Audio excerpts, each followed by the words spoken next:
manufacture those cars?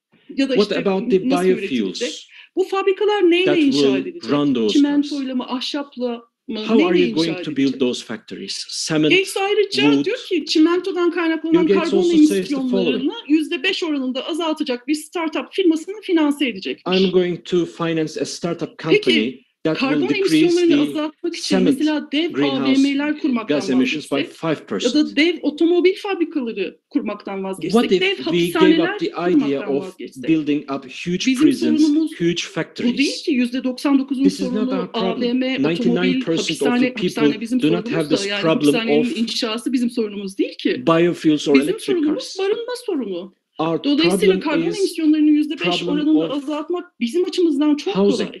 Ama So, sermaye from açısından our kolay perspective, değil. it's very easy to reduce the carbon Bu böyle dioxide teknolojik emissions çözümler by geliştiriyorlar bir yandan. 5%. Bir yandan da On the one hand, uluslararası they are trying niyet to devise beyanlarına such kind dayalı of uluslararası technological anlaşmalarla bu süreci innovations, and on the other hand, sulandırmaya they are çalışıyorlar trying to açıkçası. Şimdi bu dilute the süreç process işte through some uluslararası anlaşmalar süreci documents biliyorsunuz. through which they 1992 Rio zirvesiyle başlamıştık. propose, Kyoto promise protokolü, to Paris make İklim some Anlaşması changes. vesaire gibi devam ediyor. First came the Kyoto Protocol, and then Şimdi came her the şeyden Paris önce şunu Climate söyleyeyim, bu Agreement, çok etc., çarpıcı. etc. First of all, Kyoto this is very protokolü striking. iklim Kyoto değişikliği Protocol konusunda ölçülebilir hiçbir etki sağlamadı.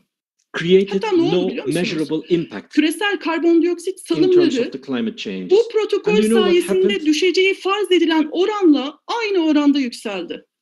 Global greenhouse gas Şimdi de emissions Paris Anlaşması increased sihirli bir with the anahtar gibi same ratio sunuluyor. which they Trump'ın thought they barbarlığından will be sonra diminishing. daha az After barbar the yani liberal barbarism demokrat of Biden'ın Trump, işte we Paris have the Anlaşması'nda yeniden yer less alma kararı barbarous bir zafer gibi liberal sunuluyor. Biden. And it was Tabii presented as önemli if yani ekolojik it has been krizin a victory varlığını that inkar eden bir Biden Amerika'dansa approved işte the kriz Paris var evet Agreement. diyen bir Amerika So daha iyi bir having an nokta. America Ama that Paris Anlaşması'nın accepted çözümlerinin gönüllülük the esasına climate dayalı ve crisis is hiçbir better than a biçimde United gerçekçi States olmayan that çözümler does olduğunu not akılda agree that tutmak there is a gerekiyor. crisis. But their Şimdi bazı solutions analistlere are not göre hükümetler realistic. We Paris have to keep this Anlaşması'nın in mind. gönüllü olan karbon salımı düşürme hedeflerini tam olarak uygulasa bile Even if 2100 some yılında countries iklim keep up their 2.7 promises ila of 3.5 decreasing derece the arasında carbon ısınmış olacak emissions, diyorlar bazı analistler.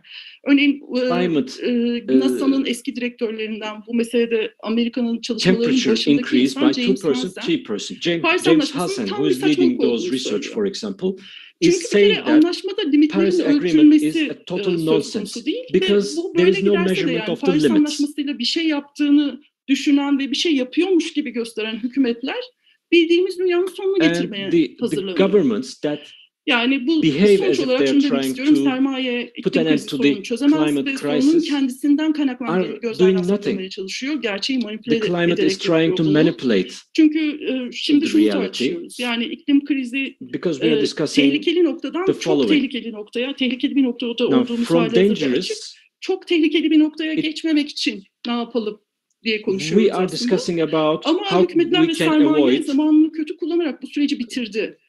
our Bütün transition şanslarını from tüketti. dangerous zone to İşte the dediğim gibi most dangerous zone. gündemlerinde de But the sadece teknoloji countries lost their odaklı, last teknoloji chance. yoğun çözümler In var. their İşte yeni agenda, karbon there are tutma some yöntemleri solutions, çalışıyorlar. Negatif emisyon technology makineleri intense icat etmeye solutions. çalışıyorlar. They are trying İşte to create okyanusların karbon tutma some invent kapasitesini some arttırmaya çalışıyorlar vesaire negative vesaire. emissions machinery. Ama They are şu çok trying açık to artık decrease bu tabloda da the göründüğü level gibi of umarım emissions. ifade edebilmişimdir. But hopefully I Kapitalizmin managed to genetiği express yeşil that. olmaya aykırıdır. The Yeşil genetics kapitalizm of bir capitalism is oksimorondur. against green. Yani yeşil ve Green kapitalizm capitalism is an bir arada oxymoron. olamaz. Green and capitalism Şimdi cannot krizin stand etkileri together. de eşitsiz olacak. Dördüncü olarak bunu söylemek istiyorum. Yani zaten küresel ısınma da Marslıların sınıf ya da etnik köken ayrımı yapmadan insanlığı demokratik bir şekilde yok ettiği Dünyalar Savaşı romanı değildir. İklim değişikliği farklı bölgeleri ve toplumsal sınıfları radikal biçimde eşitsiz olarak etkiler ve kaynakları en az olan ülkelere ve bölgelere daha büyük zarar verir. As you know, climate change affects different regions and social classes radically, unequally, causing the greatest damage to countries and regions with the least resources. Okay, we are facing a massive destruction. However, it is the capitalism that decides and selects who to kill. Bir yandan da bunu yaparken de on the one hand, while doing this, on the other hand, it's the ordinary people, elderly, the Chinese, and the black that is blamed by capitalism. But on the other hand, when you look at it, how is capitalism killing? I will give you an example. Let me open this up. For instance, in China, there was a $12 billion emergency fund allocated in China. It's nice. It's not small money. Like some people are asking, like, is neoliberalism coming to an end? Ama aynı But zamanda then erimeyi önlemek için borsaya there 174 milyar is dolar also pompalandı. $174 billion that was pumped into the stock market to prevent a meltdown. Çok net 15 olduğunu times ifade 12 etmemiz billion. lazım. Laleş So kadınlarla ilgili bölümünde capitalism özellikle söyledi. is Şu anda sağlık çalışanlarının taking its side. Laleş also referred to the 70% Ve bu kriz being women in the hem health ekolojik sector. kriz, So farklı this şekillerde crisis hem is de an pandemi ecological crisis krizi on the kadınlara one özel hand, olarak görüyor. and Evde bakım the yüklerini crisis is arttırarak, affecting işte women ücretli ücretsiz bütün iş differently yüklerini by arttırarak. increasing home care and all kinds of paid and unpaid Dolayısıyla Türkiye'de workloads. de durum And benzer. Bunu invisible çok net bir labor is şekilde being söyleyebiliriz. increasing. Kadına yönelik şiddetin Similarly de in arttığı, Turkey, virüsün de where çok eşitsiz bir now şekilde etkilediği, violence against özellikle women is çalışanları, increasing çalışmayanları, and the virus güvencesizleri, is affecting göçmenleri etkilediğini çok net bir various şekilde people, gördük. especially the unpaid, the Bu unemployed, durum the her yerde elderly, geçerli. the migrants, Ekolojik krizlerin women. So sonuçlarıyla this başa çıkmada happens zengin everywhere. ülkeler çok daha So etkin önlemler it is the alabilecek rich belki. countries Ama that will kuraklık, be gıda taking krizi, the su best krizi measures, küresel güneyi çok but daha derinden the crisis etkileyecek. of food, Bir yandan da ekolojik krizle water ekonomik will kriz be iç içe geçmiş deepened, durumda. and there's the Ve ecological kapitalizmin bu crisis üçüncü ekonomik kriz and uzun dalgası the daha da eko yıkıcı özellikler economic taşıyor. crisis that Dediğim are gibi böyle niteliksel intertwined, which has sıçramalarla further gidiyor destructive eko yıkıcılık. effects. O nedenle iklim adaleti Because of hem yeni this, pandemilerin ortaya the çıkmasını engellemede hem de climate ilaç ve aşı gibi sağlık justice araçlarının üretimini will desteklemede hem de bu be sonuçların good zenginler ve for yoksullar, kadınlar eliminating ve new erkekler, crises göçmenler ve as well yurttaşlar tırnak as içinde arasında eşitsiz dağılımını engellemede birinci eliminating derecede önem taşıdığını discrimination between all düşünüyorum. kinds of Şimdi segments. son That's what I bölümde would ne say. yapmalıyız? Onunla So, ilgili birkaç bir what şey do we söylemek do? istiyorum. I Bir would like to tanesi say several words biraz regarding ihmal that. edildiğini düşündüğüm bir konu var. Kent Lastly, ölçeği there's actually meselesi. this urban scale issue Mike that has been Davis'i ignored, burada I think. esas I alacağım, would like to referans refer to alacağım. O diyor Mike ki Davis here and kentlerin karbon ayak cite him. He izlerini says azaltmadan ekolojik krizi çözemeyiz. that we Çünkü cannot kentlerin solve ısıtılıp the soğutulması ecological bile bugünkü karbon crisis without salımlarının having carbon footprints %35-45'inden decrease, sorumlu. because even the heating and Buna cooling kentsel of cities is sanayiler ve ulaşım responsible for hizmetlerini 35 to eklediğinizde de bu 45% oran of today's carbon %70'i emissions. When you 80'i add buluyor. urban industries and transportation services to Diğer this, yandan this da ratio reaches kentlerin yatay 70 to genişlemesi 80%. hayati doğal There's on kaynakları this da one bozuyor, side doğayı da horizontal bozuyor daha doğrusu. İşte expansion, which suyu, also degrades the vital natural suyu, resources ormanı, like kıyı water, forest, ekosistemlerini farklı düzeylerde coastal etkiliyor. ecosystems. Birincisi bu. Kentsel ölçeği there's tamamen this. yeniden düşünmemiz So we have to gerekiyor. Bu rethink ekolojik urban krizin scale totally sonuçlarıyla başa çıkmak ve in order to be daha able da to face derinleşmesini the durdurmak consequences için. of ecological crisis Ama onun and yanında pek çok eliminate it from further deepening. ekososyalistin, But there's sosyalist also ekolojistin ortaklaştığı many bazı noktalara da issues özellikle that the değinmek istiyorum. ecologists and Bunların da tartışmaya açılması sociologists and gerektiğini düşünüyorum. other experts Bir tanesi think silah the üretimi, same, one of which reklamcılık, is war endüstriyel tarım production. gibi endüstrilerin ve faaliyetlerin hızla ortadan kaldırılması So gerekiyor. we İkincisi, need to tüm bu değişikliklerin demokratik ve yasal establish free olarak and effective bağlayıcı bir public küresel transport planın parçası networks olarak and yapılması implement gerekiyor. urban planning İşte policies. çiftçileri ekolojik tarıma geçmek konusunda desteklemek gerekiyor. We Yerel need gıda üretimini ve to dağıtımını restructure sağlamak existing collection, gerekiyor. production and distribution Ücretsiz ve etkin toplu systems taşıma ağları kurmak gerekiyor. to eliminate Planlı waste, eskitme, planned atıklar, kirlilik, obsolescence, manipülatif reklamcılık pollution, and bunları ortadan manipulative kaldırmak advertising. gerekiyor. Askeri operasyonlara son We need to vermek end gerekiyor. all military Ve operations geniş inside and kapsamlı outside the yeniden ormanlaştırma ve country. biyolojik çeşitlilik programları başlatmak And gerekiyor. Bunları çok daha çoğaltabiliriz. Start Bunların with üzerine oturup forestation, düşünmemiz, tartışmamız ve yeni bir dünya high quality universal health care, hayalini including birth kurarken control and neleri abortion, as well değiştireceğimizi as kolektif olarak biodiversity program. düşünmemiz So all gerekiyor. of these are issues that we have to Şimdi sonuç olarak collectively think about. bugün So, yaşadığımız as a pandemi conclusion, doğal sermaye the ilişkisinin pandemic bir that we're sonucudur experiencing today is a ve bu result of the değişmedikçe nature-capital daha pek relationship. çok And as long pandemiyle as this karşı does not karşıya kalmaya devam change, edeceğiz. we will continue to face more and more Sermaye pandemics. yoksulları, kadınları ve The küresel güneyi zaten capital açlıkla terbiye ediyordu. is actually Ekolojik kriz treating the poor, the derinleştikçe bu women, and the sömürü global south katlanacak with ve hunger. 2050 yılına This kadar exploitation tahminlere will göre multiply as the 1,5 ecological milyar crisis iklim deepens, and it is mültecisi expected olması that there bekleniyor. will be Ve daha 1.5 geçtiğimiz yıl 70 billion milyon kişi climate iklim refugees by kaynaklı nedenlerden göç 2050, etmiş durumda. and just last year, 70 million people migrated due to climate reasons, climate change reasons. Yani siyasal söz hakkı hiç olmayan iki kitleye global en büyük warming zararı causes veriyor. the greatest damage to the poor and the unborn, two masses that have no political voice. I'm not a health worker. I do not know about zoonotic diseases, their etiology, pathogenesis, whatever. But I do not think that building a livable red and at the same time green earth on the red planet Mars is the only necessity as the President Erdogan has planned, rather than going to the red planet Mars and carrying new viruses. We need to be on the earth as is our goal. Our salvation is also hızın, tüketimciliğin, mega ölçeklerin karşısında bir ekolojik medeniyeti an inşa etmek. Ecological civilization against capitalism in its all, against inequality, consumerism, and a mega scale. Thank you very much for listening to me. We would like to thank you, Ecehan Balta. Of course, this is not an area that I'm professional at.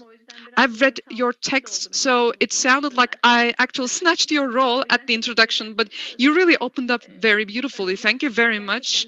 Especially the recommendations part was really very illuminative, that we need to discuss again and again. And climate refugee is a concept that I've heard for the first time thanks to you. I guess we need to further elaborate on that in our further discussions. So we shall receive the questions at the end of the session after Rob holds his presentation. So let me introduce Rob now first.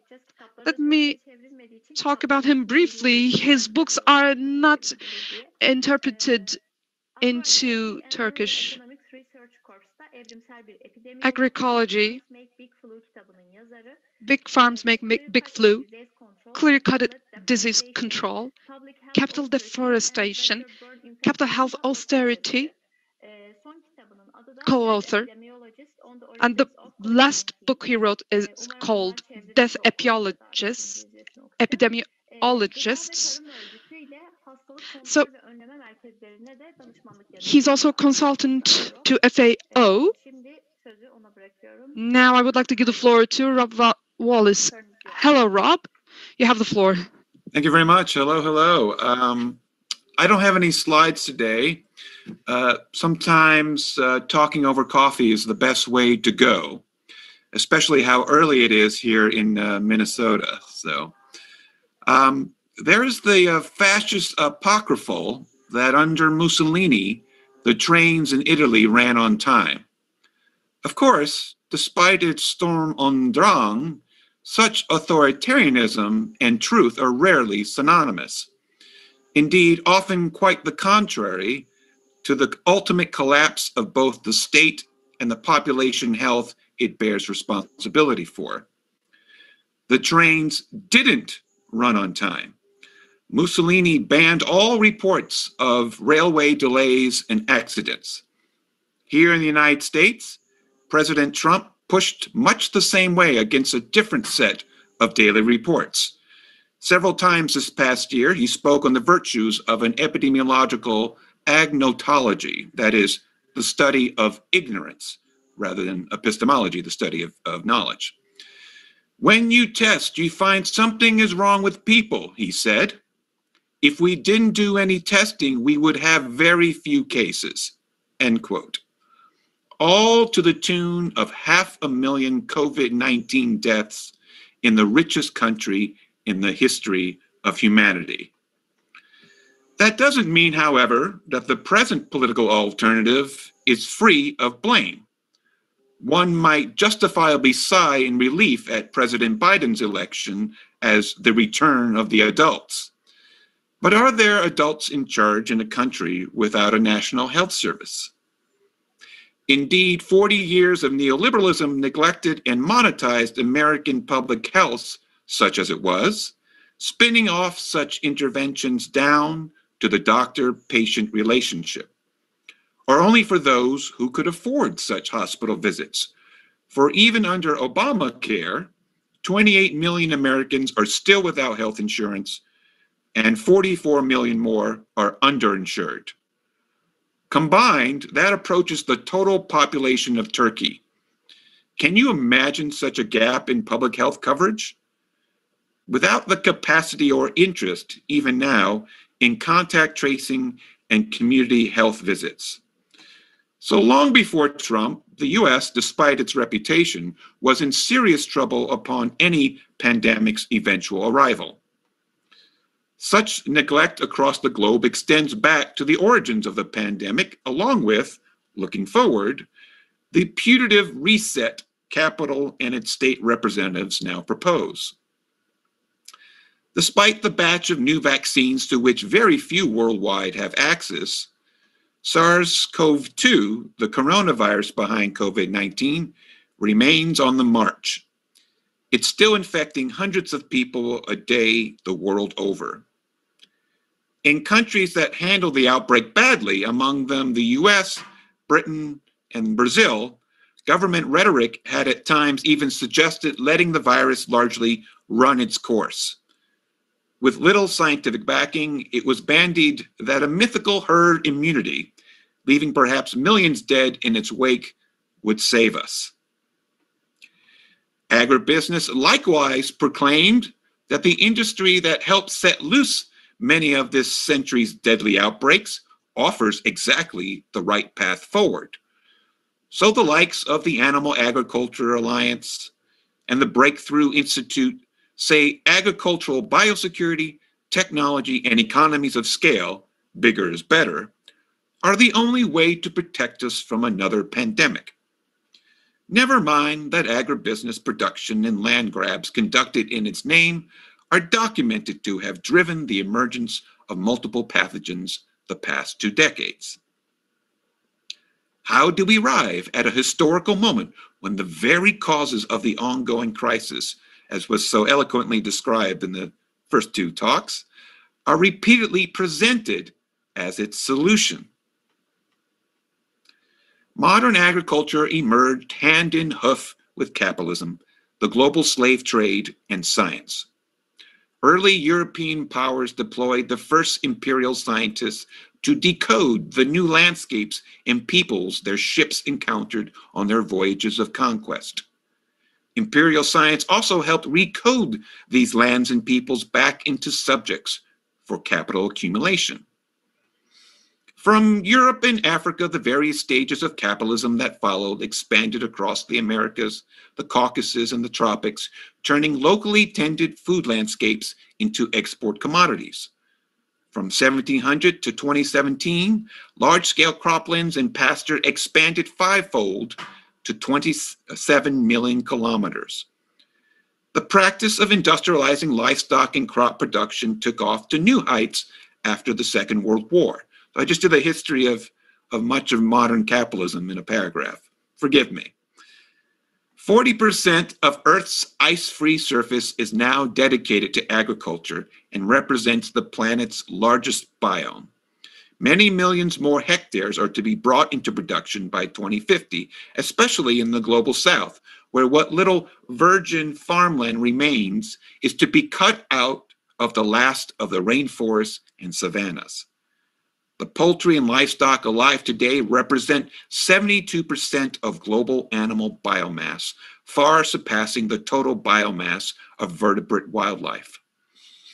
Industrialized farm animals are beginning to spread across the globe in veritable cities of pigs and chickens.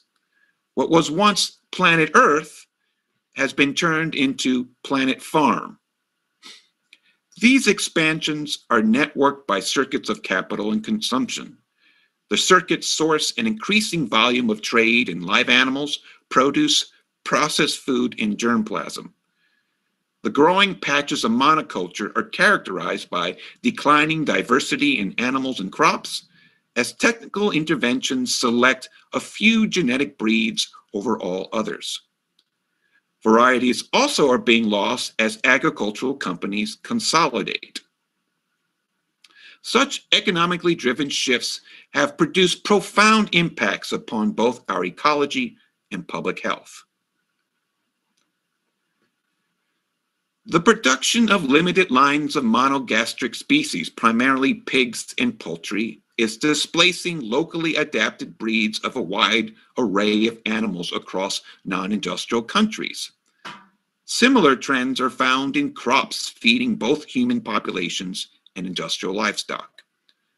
Along agriculture's advance, primary natural habitat and non-human populations are contracting at record rates, destroying indigenous and smallholder land and livelihoods along the way. Deforestation and development are increasing the rate and taxonomic scope of pathogen spillover from wildlife to food animals and the laborers that tend them. COVID-19 represents only one of a series of novel pathogen strains to have suddenly emerged or reemerged in the 21st century as threats to humanity. These outbreaks, avian and swine influenza, Ebola Macona, Q fever, Zika, among others, have all been tied to changes in production or land use associated with intensive agriculture, as well as logging and mining. Pathogens emerge differently depending on place and commodity, but all are connected within the same web of environmental damage and global expropriation, which explains the cross-continental nature of the new pathogens. Yes, SARS in China, but MERS in the Middle East, Zika in Brazil, H5N1 in Europe, swine flu H1N1 in North America. How does production drive these outbreaks?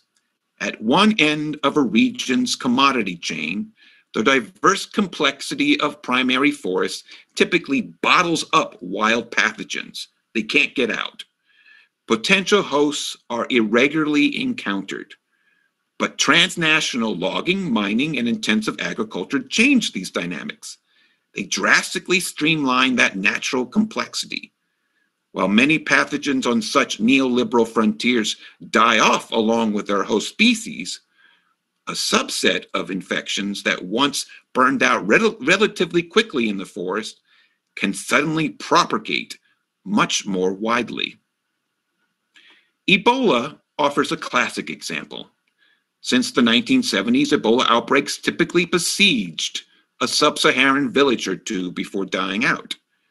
In 2013 to 2015, the Macona strain emerged along the frontier of monoculture, oil palm, and other crops out of an increasingly expropriated and globalized West African landscape.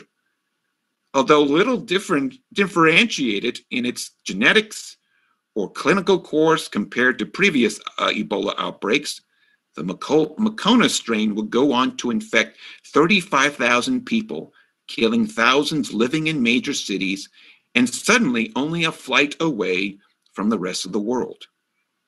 It's less about the virus than its new context. Other diseases at the other end of the production chain emerge in a different way. Deadly and human-adapted avian and swine influenzas typically crop up in intensive operations closer to major cities, global north and south. Of the 39 documented transitions from low to high deadliness in avian influenzas from 1959 onwards, all but 2 occurred in commercial poultry operations, typically of tens of hundreds of thousands of birds. Intensive operations are so inundated with circulating avian and swine influenza that they now serve as their own reservoirs for new strains. There's no need to blame wild waterfowl as the only source, because now the influenzas are on their own in these farms. So what is it about industrial farms that makes them breed such infections? Industrial turkeys are grown in barns of 15,000 birds. Industrial layers, those are hens that lay eggs, are stocked in barns of up to 250,000 birds. Growing animals in vast monocultures removes the immune fire breaks that would ordinarily cut off outbreaks in more diverse populations. Pathogens routinely evolve around the now commonplace host immune genotypes of industrial livestock. Overcrowding and poor hygiene induce intense stress in such food animals, which can depress their immune response and make them more vulnerable to infection. as medical doctors, you understand this clearly in the course of your own practice with humans. Housing high concentrations of livestock and poultry rewards those infectious strains that can burn through them fastest. Animals are now slaughtered at ever younger ages. Growing out chickens in only 6 weeks and pigs in 22 weeks may select for greater pathogen deadliness, including infections that are able to survive younger, more robust immune systems. What's called all-in, all-out production, which is an attempt to control outbreaks by growing livestock in batches, may unwittingly select for an infection threshold that lines up with finishing times the industry sets for its herds and flocks. That is, successful strains evolve life histories that kill grown-out farm animals near slaughter, when the stock is most valuable to farmers. With no reproduction on site and all the breeding conducted offshore, largely for marketed traits like more meat and fast growth, livestock populations are also unable to evolve resistance to circulating pathogens. As survivors do not breed, they cannot pass on their resistance. Beyond the farm gate, the increasing distance live animals are shipped country to country has expanded the diversity of the genetic segments that pathogens exchange, increasing the rate and combinations over which diseases explore their evolutionary possibilities. The greater the variation in their genetics, the faster the pathogens evolve. In short, in industrializing meat production, global agribusiness is also industrializing the pathogens that circulate among its livestock and poultry. Now, what does this have to do with COVID-19? Well, COVID-19's origins are something of a mixture of these two ends of the circuits of production, the forest and the industrial farm. Coronaviruses are hosted by bats around the world, but the strain that bats host in China appears to hit humans worse once it successfully jumps species. The environment in which these bats live has also changed in foundational ways. Upon its economic liberalization post-Mao, China undertook the BRICS route of development, intent on feeding its own people with its own natural resources. Millions were pulled out of poverty. Millions were also left behind. Pro or con, in taking this course, Chinese agribusiness and an increasingly capitalized wild food sector cut into the landscape of Central and South China, where many of these bat populations are located. As with Ebola, the interfaces among the bats, livestock, wild food animals, farmers, and miners on this commodity frontier expanded, boosting the traffic of various SARS-like coronaviruses. Increasing pesticide applications at a scale far beyond even an already drenched United States may have reduced the insect populations bats feed on. This may have increased the interface coronavirus hosts shared with human populations as bats expanded their foraging range looking for food. With the wild foods and agricultural production lines increasing in extent and speed, many SARS-like coronaviruses that successfully spilled over into a food animal or into a human can now make its way in short order across the peri-urban landscape to regional capitals such as Wuhan before hopping onto the global travel network.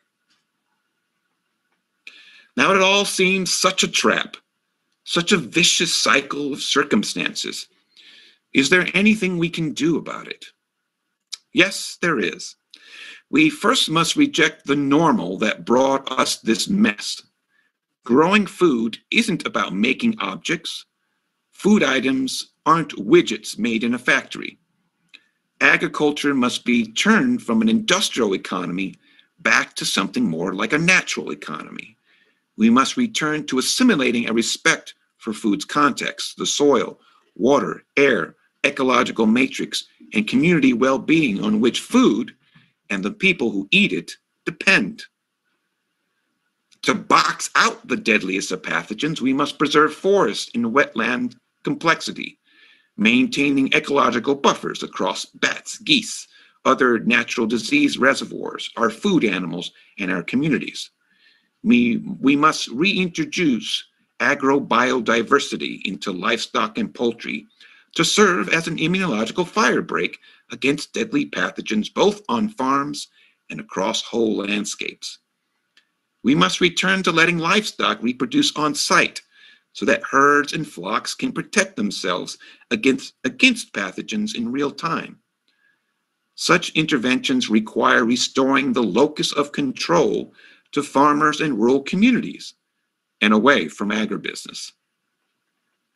In short, to keep the worst of outbreaks from emerging in the first place, we must turn to the kind of state planning that centers for farmer autonomy, community socioeconomic resilience, circular economies, integrated cooperative supply networks, community land trusts, and reparations.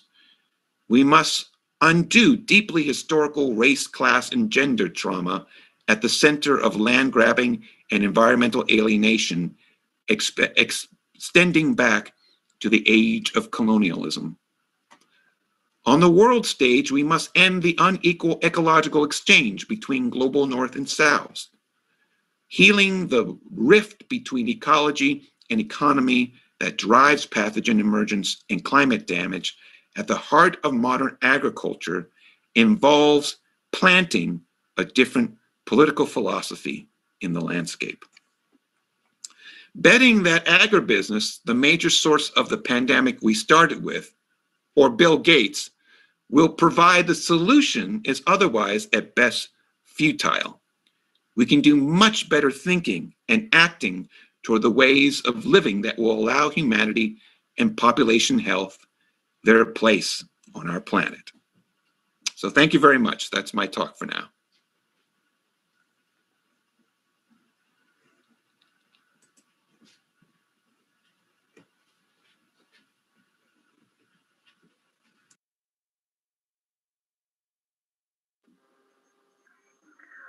Biz çok teşekkür ederiz Rob. Sabahın bu saatinde tekrar bize zaman Thanks very much, Rob, for spending time with us in the early hours of the morning. The two presentations were complementary. Actually, I read the two presentations before preparing my speech, and I wanted to point out their main remarks. Hopefully, it was useful for our audience. And if you have any questions from YouTube, let's see them and ask them.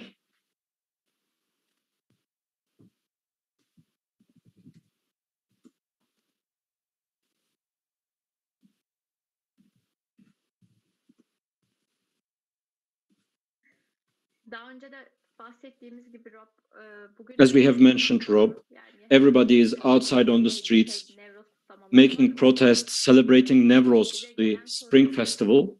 So far, we didn't receive any questions. Actually, we have one. We have one. Evrim Yılmaz asked this. Wallace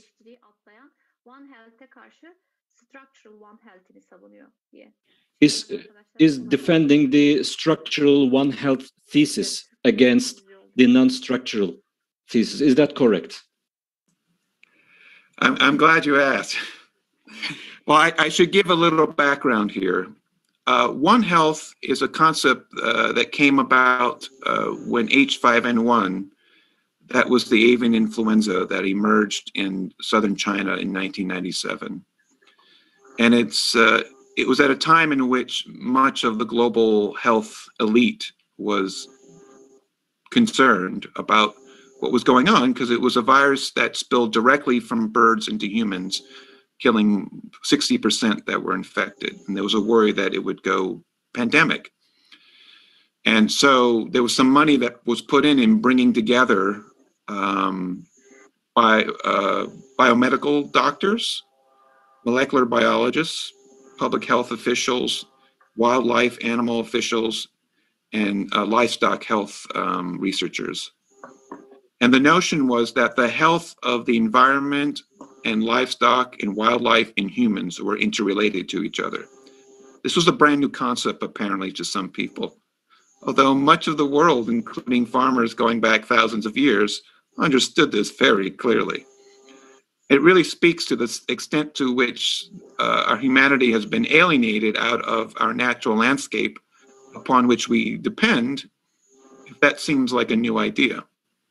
Anyway, so at the turn of the century, the UN agencies got these people together, the doctors and the wildlife biologists and livestock health people, to talk about what to do. And so this concept of One Health, that the health of all these animals and people are interrelated to each other, it's an obvious step forward. The problem is that the focus was on the places where the outbreaks emerged in the first place. And so the focus was on the GPS coordinates where the new outbreaks emerged. And so the focus was on the practices of the indigenous and smallholders in the area, say, taking down a stand of trees that may have led to the spillover event. So a group of us rejected that, and we moved away from One Health to establish what we call structural One Health, and the notion that whatever happens in one place depends, and on one part of the planet, depends on what's happening elsewhere in the other part of the planet. So we rejected what were these absolute geographies, meaning the GPS coordinates, in favor of what we call relative geographies, that what happens on one side of the planet happens on the other side.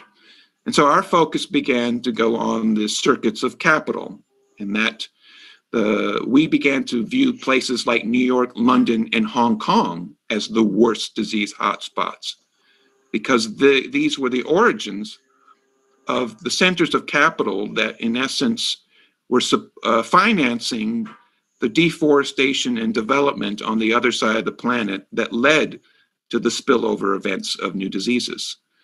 So it is clearly that animal and livestock and human health are integrated, but the global health elite are trying to push the notion of blaming indigenous and smallholders to clear them out of the forest, to open that up so that agribusiness and logging can come in and better manage it.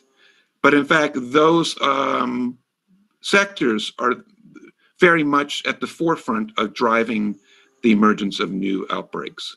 So structural One Health is in essence pushing back against the notion that merely we need to hand over the management of resources and natural forests to the very companies and the very state governments that are actually destroying the last of the forest.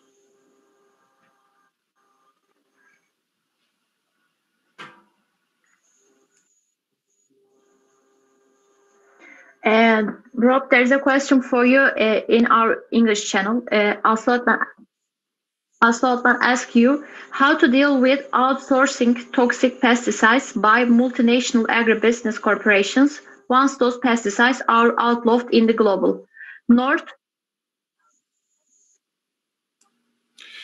Yes. What are pesticides? On one hand, they could be used in a very judicial way, sometimes here and there, but that's not their purpose. Their purpose is to replace what nature offers on its own, almost for free, if you take care of the landscape. If you have birds and bats that can feed on your pests, on your crops, in a natural way, there's really no need to use biochemical applications, pesticides and the like. But you have to understand, agribusiness hates nature. Nature is its competitor. And so it seeks to destroy nature so it can offer the commodities in place. If nature provides these resources nearly for free, and historically that's been the case going back thousands of years, from continent to continent, indigenous groups and smallholders have produced food forests that allowed humans to exist and eat and survive and prosper alongside with the non-human ecology upon which it depended. It did so for many thousands of years. And now you have a capitalism that in essence alienates humanity and nature from itself to the point that it seeks to destroy the very basis upon which humanity depends. Because if nature offers competition, meaning it's offering these natural resources, these ecosystem services for nearly free, then it in essence offers an alternative to market commodities that agribusiness despises. So agribusiness, in some sense, whether it knows it or not, seeks to destroy nature so that it can provide farmers what the landscape originally provided. I mean, look, you need fertilizers when previously we had healthy soils, right? You need pesticides when previously you had birds and bats and integrated crops that minimize the impact of pests and pathogens. You have antibiotics for your livestock if you put them together in thousands, in the thousands together in their genetic monocultures, when previously you had diverse landscapes of livestock and crops that by their very diversity boxed out those pathogens. And, now we've gotten to the point that even the knowledge in the farmer's head is now being replaced by what's called precision agriculture, computers and computing. So agribusiness is telling farmers that they can't trust even their own instincts and knowledge of their own landscape, that they must depend on agribusiness for that knowledge. So in the end, industrial pesticides are not just about poisoning the landscape. They're about replacing and monetizing the capacity of rural communities to make choices about what is best for the land and ultimately what is best for the rest of the world. Because if we grow food that's dense in nutrition, that is in hand with the local ecologies in such a way that we don't destroy them, then humanity continues to exist and prosper and do well and be healthy, all the things that as we medical doctors are interested in. It brings up the H. Bruce Franklin quote that Frederick Jameson and Zizek have stolen. It's a good quote to steal, so I respect that. And it is along the lines that we are at a point where it's easier to imagine the end of the world than the end of capitalism. And we've gotten to such a point that the prime directive around which humanity is organized is making sure that billionaires become richer, even if it destroys humanity and Earth itself. Those are sociopaths. Those people, no matter how well groomed they are, or how nice they are, or how well dressed they are, these are cruel, nasty, vicious sociopaths, and they must be stopped at all consequence. Otherwise, we are going to see the end of civilization and perhaps, if not the extinction of humanity, there will be very few of us left, and it won't be the best of lives. So I think Elon Musk was brought up earlier, and I would say that he is trying to bring us to Mars, but not by spaceships. He's interested in, he and his ilk are in essence turning Earth into a dust bowl. And that is the way they're bringing Mars, by turning our planet into Mars itself. And so these people have to be stopped. And it's not a matter of merely arguing with them. I think they very well know the arguments against what they're doing. It's about political power.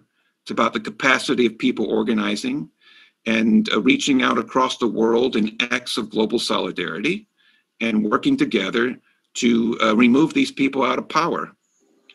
Now, it does bring some terrible consequences as well, because these people aren't just going to give up power easily. And I think C.R.L. James comes to mind when he says that the rich are defeated only when they're running for their lives. So the question is, are we prepared to engage in that activity? Me saying this is not the best career move, believe you me, especially here in the United States. I assure that I may not be jailed as our colleague whose letter beautiful letter you read. although I may at some point, the way things are going in the States. But people are marginalized. They lose their careers. They even can lose their lives at some point. But things, I have a 13-year-old kid. We're all confronted by the realities of the context that we're in. We're all seeing the environmental precipices upon which we're at. This is an historical moment of deep consequence, not only in terms of humanity, but our very planet. So we are at a point where we must act, and how we act is not something I'm interested in discussing on a public forum. These are things that have to be thought through carefully and enacted in ways that make sure that we are able to put these sociopaths out of our path, because otherwise the consequences are beyond merely that agribusiness will continue to make profit. I mean, this is more of a matter that the very fate of humanity is at hand, I think. And not to be overly dramatic, but things are a little over dramatic at this point, and we are required to act accordingly. I apologize for the long response, but it does hit at the exact points that we need to discuss. Thank you.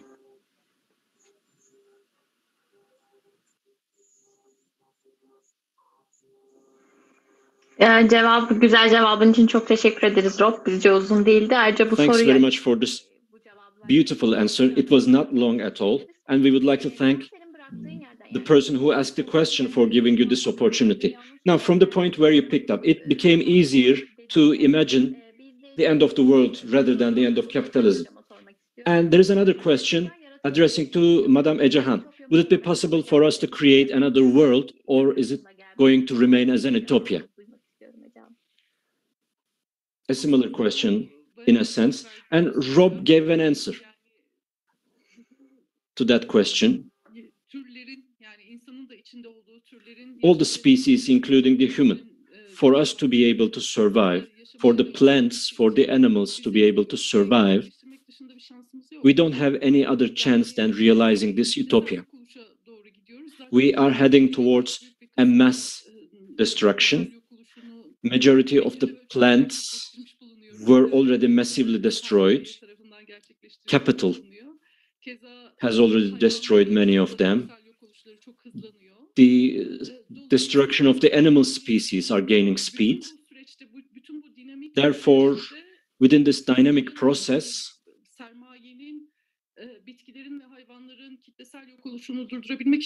in order to stop the loss stop the destruction of the animals, plants, and human beings, we don't have any other chance than realizing this utopia.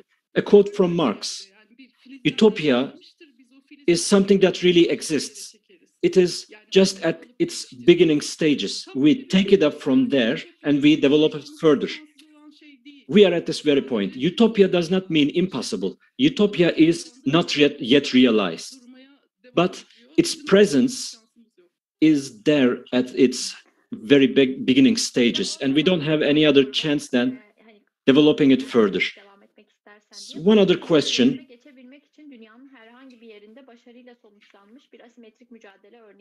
Is there any examples of any asymmetric struggles to realize the polycultural agriculture? Rob, can you answer this question? Are there any examples, any alternatives that were successful against this monoculture production? Yeah, I mean, it's all over the world. I mean, there are examples, all sorts of examples. There's a farmers group of cooperative of 60,000 farmers in Niger who engage in all sorts of cooperative activities, from tool sharing to they have a radio station. They have their own bank loan. They have their own loans to farmers that cut out usurious banks. There's the example that Jahi Chappelle writes about of Belo Horizonte, the Brazilian city that 2.5 million people that engages in the kind of urban rural food program in which they pay rural farmers to engage in agroecological practices, no pesticides, protecting the local forest, and they allow the farmers direct access to markets in town, cutting out usurious traders. They allow the farmers to supply foods to a local municipal restaurants that the government runs for cheap for poor people. It goes on and on. You don't really hear about those examples, do you? Because it's an ideological program to presume TINA, right? There is no alternative, that there's no alternative to the agribusiness program. But these examples are all over the world, and they are happening at scale, meaning these aren't just local community-supported agriculture events. These are finally a broad-based, popularly supported, state-supported efforts around the world dedicated to, in essence, representing the utopianism in action. I think maybe it's because of the many years I've been living here in the Midwest United States, which is at one and the same time the kind of belly of the beast, as it were. This is where the model of a corporate agribusiness emerged. But there's a certain pragmatism involved as well here in the cultural landscape, and the notion of, okay, this isn't working, what else do we do? And so a lot of the things I described in my talk are finding resonance in the sense of, I gave a detailed account of the practical interventions that would, in essence, lead to a different form of farming. In other words, actual existing utopianism is possible if it's utopianism only because it doesn't accept the premises of the system that's destroying the planet, which is a weird thing to think of, that anything other than the present model must therefore be an impossibility. That's only if you accept a system that has so inculcated even those of us who oppose it with so many of its own assumptions that we can't even recognize that alternatives are actually quite pragmatic in terms of their interventions, and that in actuality, the present course is something, it's a dystopia, in that, we find ourselves incapable of recognizing other possibilities except in the mirror of the dystopia. And you have to start to unplug yourselves out of the presumptions of the politics of respectability that you need to have your head patted by those who are destroying the planet. So, start to think otherwise. Start to look to other examples around the world that are available. Start to make contacts, start taking notes. Start realizing that many peoples of the global South actually have this figured out. Start accepting and understanding that for 500 years, indigenous groups have kept the flame going of alternate ethos of relationship of humanity and the planet needs to be ecological and not Promethean.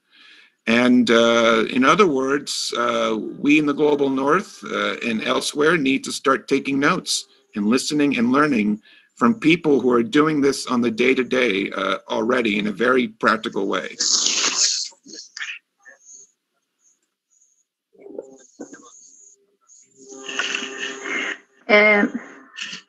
Sağ ol Rob cevaplar için. Şöyle Thanks very much, Rob, for the answers. There's the following question. I believe that you already gave your answers with your speeches, but still, small organic farming, by this, I believe she means alternative methods. She asks, will it be possible for us to feed 8 billion humans with such kind of alternative methods? Are there any studies that are focused on the sustainability of such kind of small-scale farming?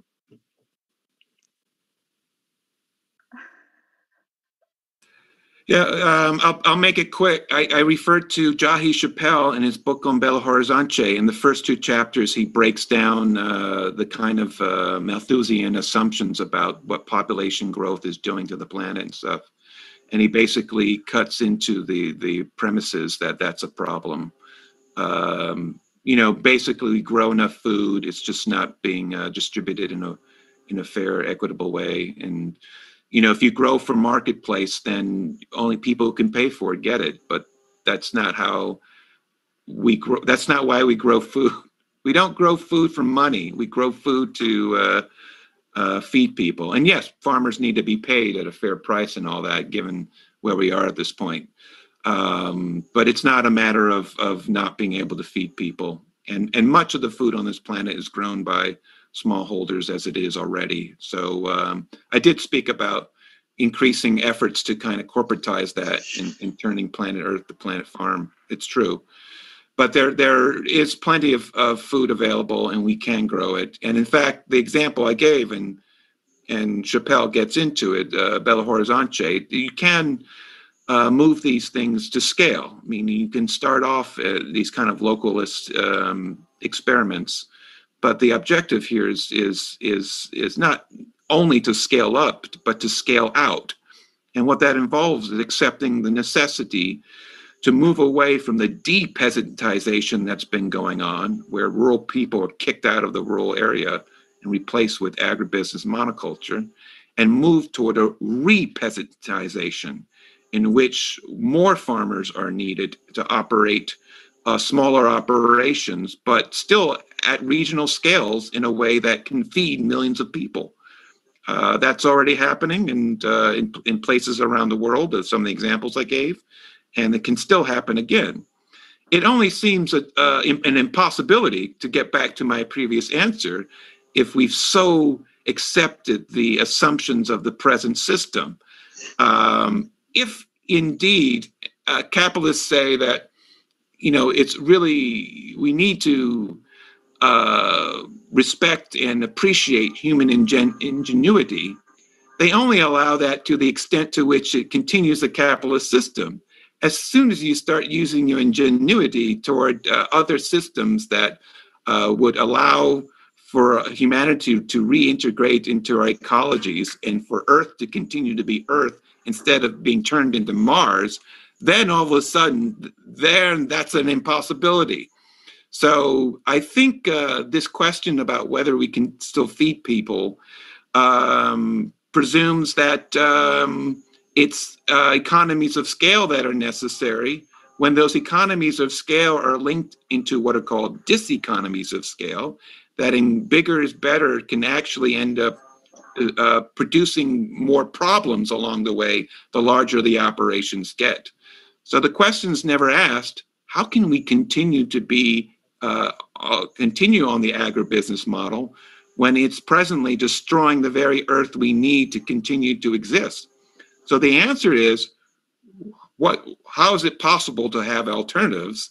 The answer is, how is it possible not to pursue alternatives, because the present path leads to utter destruction?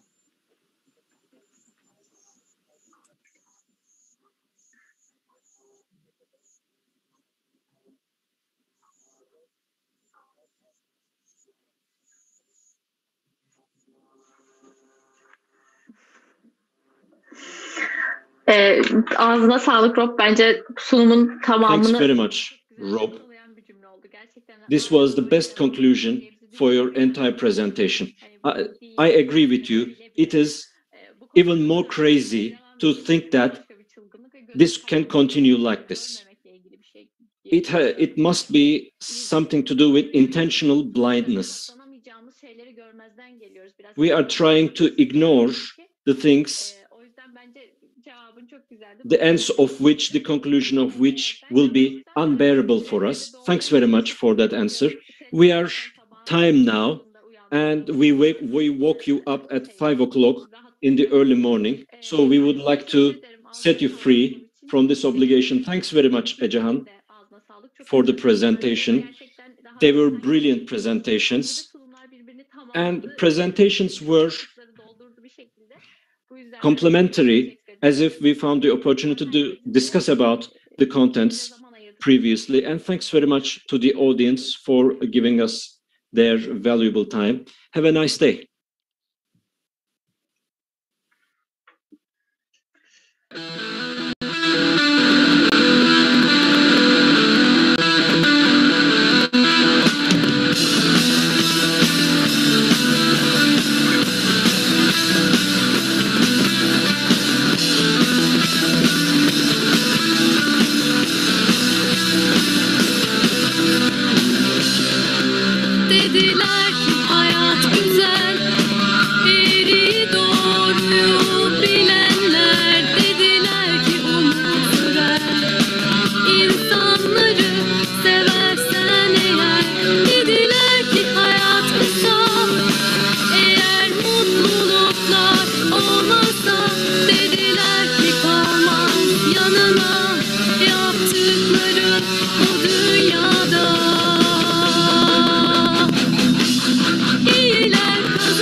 İyiler kazanır, kötülükler kazanır dediler.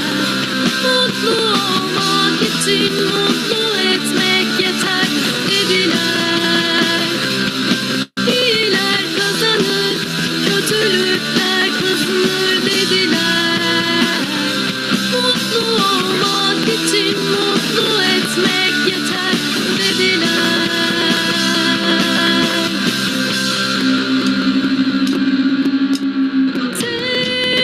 Tekrar gözden geçirdim yalan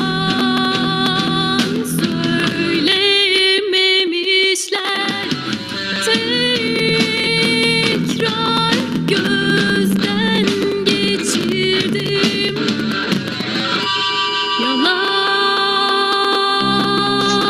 yalan. İyiler kazanır,